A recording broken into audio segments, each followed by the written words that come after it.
कृष्ण गोविंद हरे मुरारी, हे नाथ नारायण वासुदेव। श्री कृष्ण गोविंद हरे मुरारी, हे नाथ नारायण वासुदेव। पितु मात स्वामी सखा हमारे, पितु मात स्वामी। আমার সকল দর্শক বন্ধুকে সুমনার ব্লগে আরও একবার স্বাগত জানিয়ে আজকের ভিডিওটি শুরু করছি। বন্ধুরা, সামনে আসছে শুভ অক্ষয় তৃতীয়া। অক্ষয় তৃতীয়া হলো চান্দ্র বৈশাখ মাসের শুক্লপক্ষের তৃতীয়া তিথি। অক্ষয় অর্থাৎ যা ক্ষয় প্রাপ্ত হয় না। বিশ্বাস অনুসারে এই পবিত্র তিথিতে কোনো শুভ কার্য সম্পন্ন হলে তা অনন্তকাল অক্ষয় হয়ে থাকে। আর এই পবিত্র দিন থেকেই ভগবান শ্রীকৃষ্ণের চন্দনযাত্রা উৎসবটি শুরু হয়ে থাকে। তো অক্ষয় তৃতীয়া থেকে শুরু করে কতদিন ব্যাপী পালিত হয়ে থাকে চন্দনযাত্রা, 21 দিন কি কি করা উচিত, কি কি করলে ভগবানের বিশেষ কৃপা আমরা লাভ করতে পারি, বাড়িতে কিভাবে চন্দনযাত্রা পালন করা হয়ে থাকে, এই সমস্ত বিষয় নিয়ে আজকের ভিডিওটিতে আমি আলোচনা করব। চন্দনযাত্রা অতি পবিত্র ও সুন্দর একটি উৎসব। প্রতি বছর পুরীর জগন্নাথ মন্দিরে অক্ষয় তৃতীয়ার দিন এই উৎসব পালন করা হয়। এই শুভ দিন থেকে রথযাত্রা উৎসবের জন্য রথ নির্মাণ শুরু হয়ে যায়। সমগ্র উৎসবটি চলে টানা 42 দিন ধরে। মানা হয় এই শুভ দিনে ভগবান পরশুরাম আবির্ভূত হয়েছিলেন। এ কথাও মানা হয় গঙ্গা দেবী এই দিনে পৃথিবীতে অবতরণ করেছিলেন। যেহেতু বৈশাখ মাস খুব গরম একটি মাস আর চন্দন অত্যন্ত ঠান্ডা একটি পদার্থ, তাই চন্দন বা চন্দনের শীতল প্রভাব ভগবানের শরীরে অত্যন্ত প্রসন্ন করে। চন্দন যাত্রার সময় ভগবান নরসিংহের মূর্তিতেও চন্দন কাঠের পেস্ট তৈরি করে প্রলেপ দেওয়া হয়। তাকে তুষ্ট করতে এবং তার আশীর্বাদ পাওয়ার জন্য বিশেষ আরতি ও অনুষ্ঠান করা হয়। চন্দনযাত্রা উৎসবটি অক্ষয় তৃতীয়ার দিন থেকে শুরু করে টানা 21 দিন ব্যাপী চলতে থাকে। কোথাও কোথাও 14 দিন ব্যাপীও হয়ে থাকে, আবার কোথাও কোথাও 7 দিন ধরেও চলে থাকে। টানা 21 দিন ধরে ভগবানের শ্রী অঙ্গে চন্দন লেপন করা হয়ে থাকে।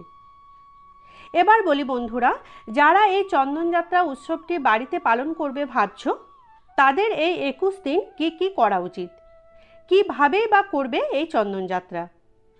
প্রথমেই বলে রাখি, চন্দনযাত্রা ভগবান শ্রীকৃষ্ণ ও তার বিভিন্ন রূপের হয়ে থাকে। তাই যদি কারো বাড়িতে রাধা মাধব থাকে, তারা রাধা মাধবের উদ্দেশ্যে চন্দনযাত্রা শুরু করবে। আবার যাদের বাড়িতে লক্ষ্মী নারায়ণ আছে, তারা ভগবানের সেই রূপের পুজো করতে পারো।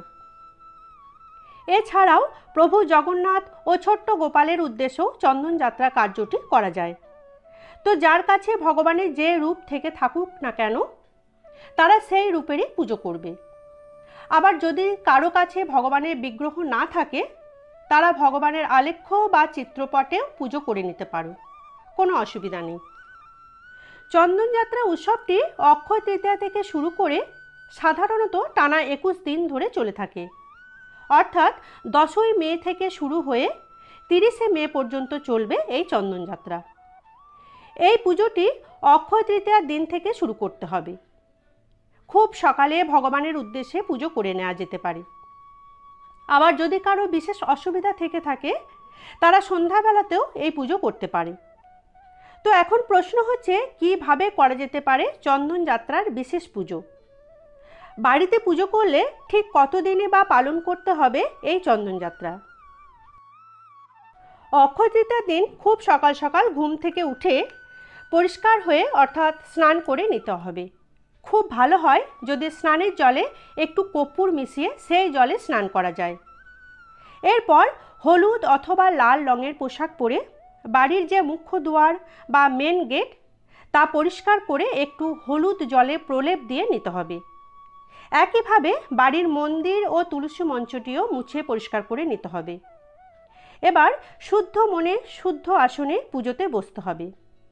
তবে এই প্রসঙ্গে একটি কথা বলে রাখি বন্ধুরা, সবার প্রথম ঠাকুর ঘরে এসে সূর্যার্ঘ্য ও তুলসী মাতাকে জল দান করতে হবে। তারপর 2টি ঘিয়ের প্রদীপ সাজাতে হবে, একটি ঠাকুর ঘরের উদ্দেশ্যে ও একটি তুলসী মঞ্চতে দিতে হবে। এরপর সুগন্ধি ধূপ জেলে যে ঠাকুরের পুজো করবে মনে মনে তাকে স্মরণ করতে হবে। সবার প্রথম গুরু প্রণাম করে নিতে হবে। এবার ভগবানের উদ্দেশ্যে চন্দন বেটে নিতে হবে। তা সাদা চন্দন এবং অশ্বগন্ধা চন্দনও হতে পারে। এবার সেই চন্দনে সামান্য কর্পূর মিশিয়ে সেটি একটি পাত্রে সংগ্রহ করে নিতে হবে। একটি তুলসী পাতা দিয়ে সুন্দরভাবে সেই বাটিটি বা পাত্রটি সাজিয়ে রাখতে হবে। এবার ছোট্ট গোপালকে এবং রাধা মাধবকে পঞ্চামৃত দ্বারা অভিষেক করিয়ে নিয়ে সুন্দরভাবে ফলের রস ও সুগন্ধি জল দিয়ে স্নান করাতে হবে। তারপর ভগবানের শ্রীচরণে এবং রাধারানীর কপালে সুন্দরভাবে চন্দন লেপন করতে হবে। একইভাবে গোপালেরও শ্রীঅঙ্গে চন্দন লেপন করে নিতে হবে।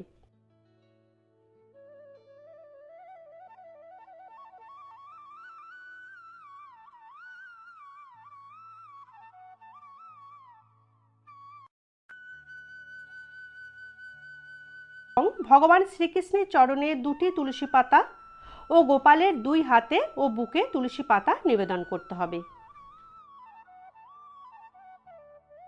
এরপর কিছুক্ষণ রেখে অর্থাৎ ভগবানের শ্রী অঙ্গটি একটু শুকুতে দিতে হবে। তারপর নতুন বস্ত্র ভগবানকে পরিয়ে সুন্দরভাবে সাজিয়ে দিতে হবে। এক্ষেত্রে পুরনো বস্ত্র কেচে শুকিয়ে নিয়ে তা পরানো যেতে পারে, কোনো অসুবিধা নেই। এবার ফুল ও ফুলের মালা পরিয়ে ভগবানের উদ্দেশ্যে ভোগ নিবেদন করতে হবে। এই দিন খুব ভালো ফল পেতে খাঁটি গরুর দুধে চাল ও মিছরি মিশিয়ে পায়েস বানিয়ে সেটি ঠান্ডা করে একটি তুলসী পাতা দিয়ে রাধা মাধব ও গোপালকে নিবেদন করতে পারে। খুব ভালো ফল এতে পাওয়া যায়।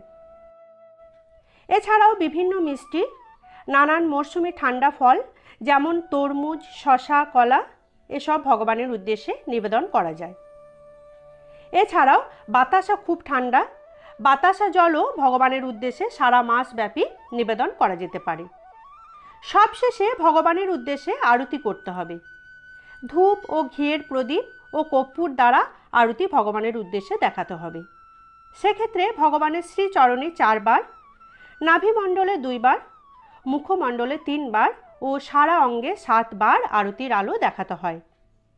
সবশেষে ভগবান শ্রীকৃষ্ণের অষ্টোত্তর শতনাম পাঠ করে পুজো সম্পন্ন করতে হবে।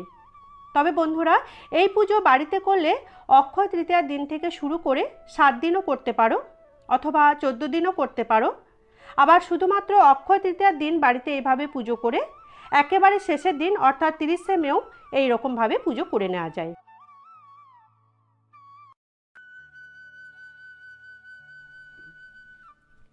তাহলে বন্ধুরা, এই ছিল আমার আজকের ভিডিওটি ভালো লেগে থাকলে লাইক ও শেয়ার করে দেওয়ার জন্য অনুরোধ করছি। যারা আমার পুরনো বন্ধু তারা এভাবে সাথে থেকো, পাশে থেকো। যারা নতুন বন্ধু প্লিজ চ্যানেলটিকে সাবস্ক্রাইব করে রেখো। সাবস্ক্রাইব করে আমার বন্ধু হয়ে আমার পাশে থেকো। আর কমেন্টস করে অবশ্যই জানিও আজকের চন্দনযাত্রা উৎসবটি তোমাদের কেমন লেগেছে। জয় রাধা মাধব, জয় গোপাল।